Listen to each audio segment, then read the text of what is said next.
Assalamualaikum warahmatullahi wabarakatuh.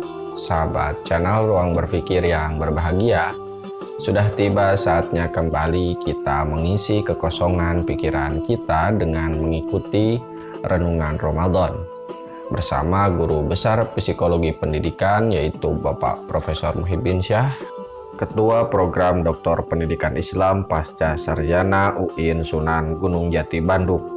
Untuk mempersingkat waktu, mari kita sama-sama siapkan hati dan pikiran kita untuk kita bersama-sama menyimak pembahasan dari Profesor Muhyiddin Syah dengan judul Berbohong dalam Perspektif Psikologi dan Agama. Selamat mengikuti.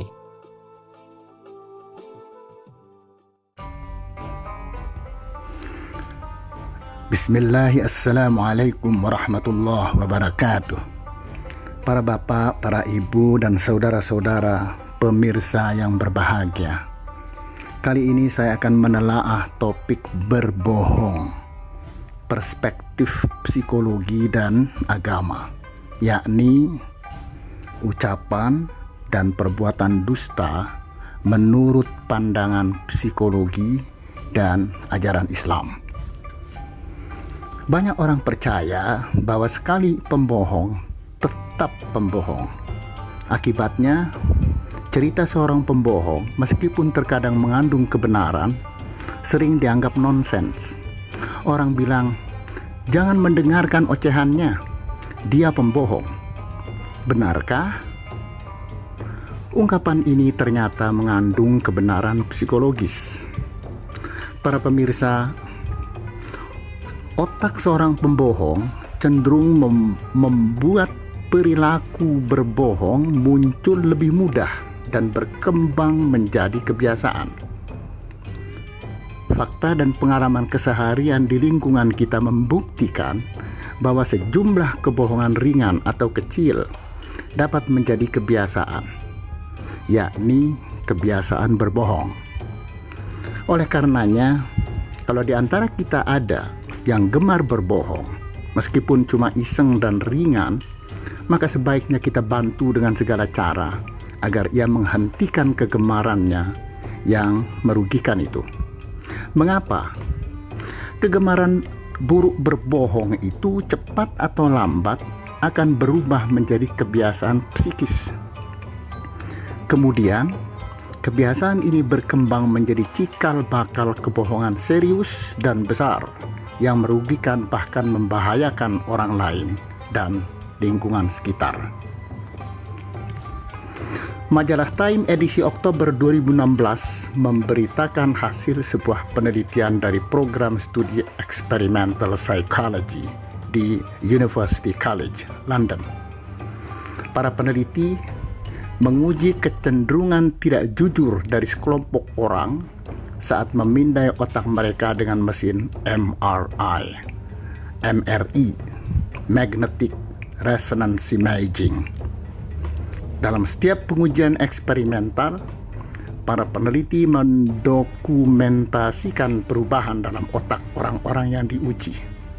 Dalam eksperimen itu, ditemukan bahwa aktivitas amigdala, yakni pusat pengolahan emosi dan gairah dalam otak, mengalami perubahan ketika orang bertindak tidak jujur.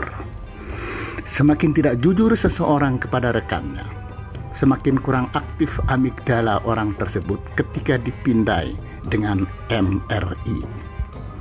Apabila kebohongan ini ditambah atau diikuti dengan kebohongan lainnya, maka akan muncul gairah sekaligus konflik yang akan mempermudah orang untuk menceritakan ketidakbenaran alias dusta atau kebohongan. Inilah kondisi psikis yang membuat seseorang lebih mudah untuk berbohong. Selanjutnya, para peneliti juga menemukan bukti bahwa amigdala menjadi kurang aktif, terutama ketika orang berbohong demi meraih keuntungan bagi dirinya sendiri. Dengan kata lain, kepentingan diri sendiri menjadi bahan bakar yang menyulut ketidakjujuran dan akan berlangsung terus-menerus selama kebohongan yang dilakukan tidak diketahui orang. Oleh karenanya, pada kesempatan ini saya mengajak Anda dan diri saya sendiri untuk merawat jiwa dengan cara tidak mengucapkan atau melakukan kebohongan. Sebab berbohong itu terlarang dalam tradisi dan agama apapun. Dalam Islam, ucapan bohong itu merupakan ciri utama orang munafik. Oleh karenanya, baik di bulan Ramadan maupun di bulan-bulan selain Ramadan, berbohong itu hukumnya tetap haram, karena bukan hanya akan merusak jiwa, melainkan juga merusak iman.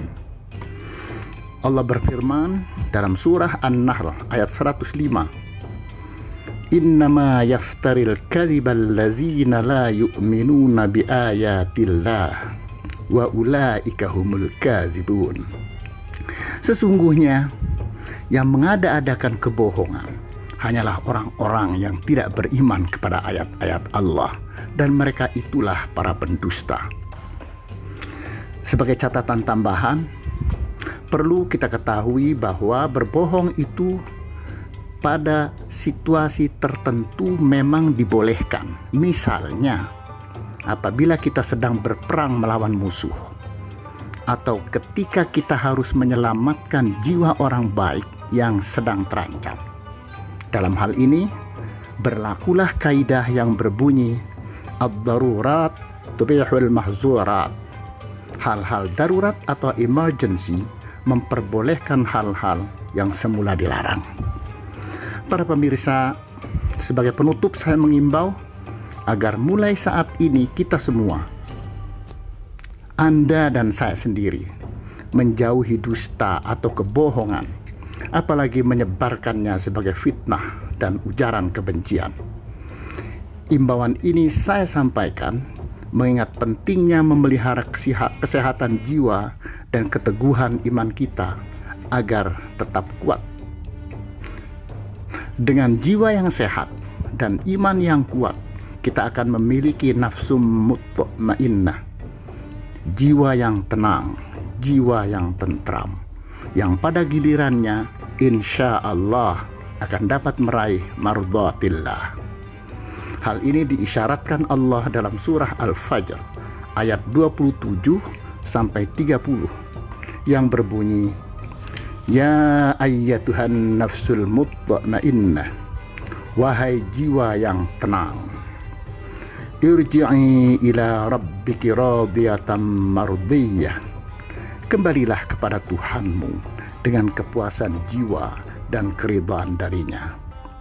Fadkhuli fi ibadi, maka masuklah ke dalam golongan para hambaku yang saleh. Wadkhuli jannati, lalu masuklah ke dalam surgaku. Sekian para pemirsa, semoga bermanfaat. Billahi taufiq wal hidayah. Wassalamualaikum warahmatullahi wabarakatuh.